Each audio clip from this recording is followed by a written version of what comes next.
Itang ulo ko ha! Nakakapag-init talaga. Ang dami-daming issue, ha? Ngayon, pinagsasabi ni kayo, bla. Ang init talaga ang ulo ko! Nakakapag-init naman talaga. Eh kasi sira yung aircon, videographer eh. Mainit. Mainit. Ang init mga kabata helmet. Hindi ko alam kung bakit nasira yung aircon. Pero buti na lang, nandyan ang GM Air Condition Trading Marilao. Grabe talaga mga kabata helmet. Na-feature na natin to sa previous vlog natin. Pero eto nga, dito ko sila talaga mas nasubukan na talagang videographer. Isang PM mo lang, andyan nakahagad sila. Grabe talaga mga kabata helmet. Kasi nga, nasira nga yung aircon. Hindi ko rin alam kung bakit. Bigla na lang siyang hindi umugo. Kahit ang daming mga isyong napaka-ugo ngayon. Pero eto nga, buti na lang, andyan ang GM, Air Condition Trading, Marilao. Nag-PM talaga ako kagad sa kanila kagabi, mga kabatang helmet. Nasabi ko, anong problema kaya nung aircon? Pwede po bang check up eh? Kasi parang may sakit.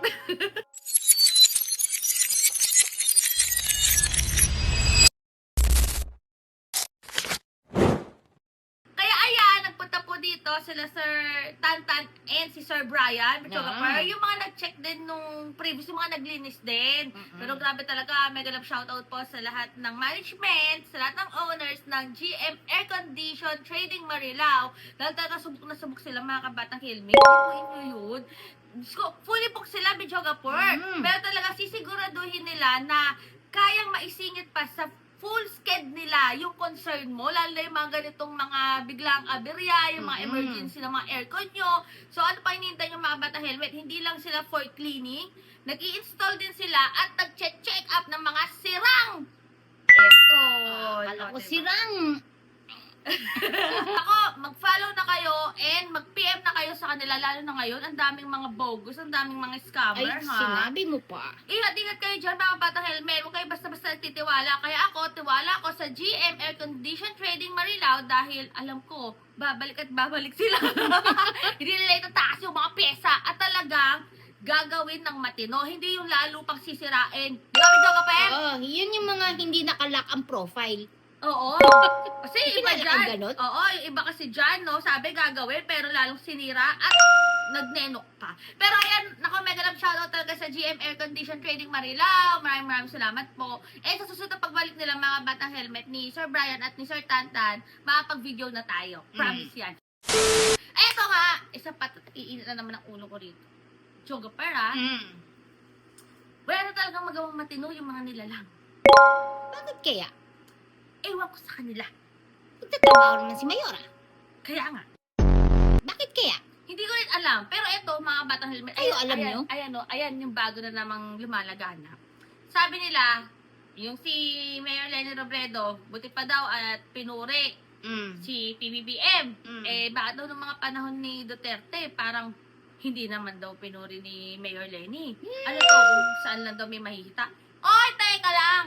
Kung natatandaan nyo pa, during nung pamumuno ni Tatay Cartonio, noong 2016, at VP si Mayor Leni Robredo that time, sinabi niya kay President Duterte nyo, kay Tatay nyo Carton, na andito lang ako, Mr. President.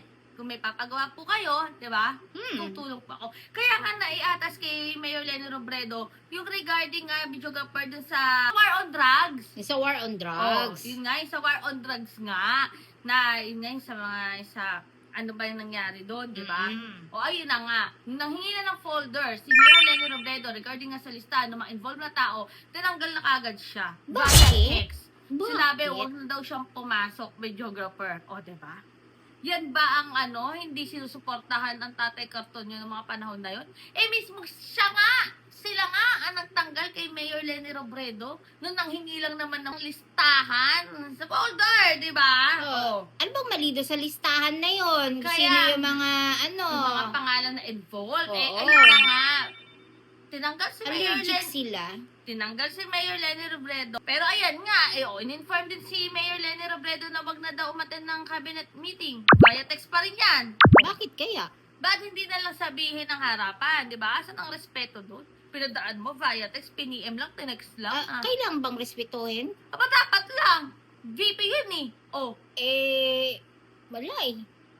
di ba? Baka Kasi, wala sa kanila yung respeto. ganyan yung pamumuno ng Tatay Cartonio. Pero ayan nga, yan yung bago lumalabas na naman na issue ngayon na kesyo daw porket may hita, nandun si Mayor Leni Robredo. Excuse me, sino nagtanggal kay Mayor Leni Robredo nun sa gabinete? Di ba? Oh. Kaya nagkaroon ng angat buhay. Nagtrabaho si Mayor Leni, nagsarili na lang niya sa OVP. Oh, nagsipag, nagtrabaho ng maayos. Oh, di ba? Kasi, binastos nyo eh. Di ba? Ano-anong mga pinaratang nyo, ginawa nyo ng issue, binastos nyo yung pagkababae, o ano na. O, yan ba? O, Bastos eh.